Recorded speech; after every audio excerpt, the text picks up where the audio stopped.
আলহামদুলিল্লাহ, আমি আছি এখন বাংলাদেশের প্রাচীন রাজধানী সোনারগাঁর প্রাণামনগরে। পানামনগরের একটি অংশ ধ্বংসস্তূপ আপনারা দেখতে পাচ্ছেন।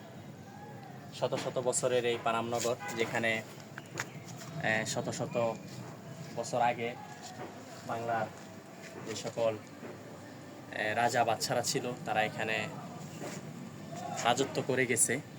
সেই পানামনগর ধ্বংসাবশেষ দেখলেই বোঝা যায় কত পুরাতন, শত বছর আগে। তো এটা থেকে আসলে আমাদের শেখার অনেক কিছু আছে। একসময় এখানে রং ঢং তামাশায় লিপ্ত থাকতো রাজা বাদশারা, সারা দেশের নেতৃত্ব দিত এখান থেকে। আজ সেটা একমাত্র জাদুঘর হিসেবে আমরা টিকিট দিয়ে এখানে দেখে যেতে আসছি। এছাড়া আর এখানে কিছুই অবশিষ্ট নাই।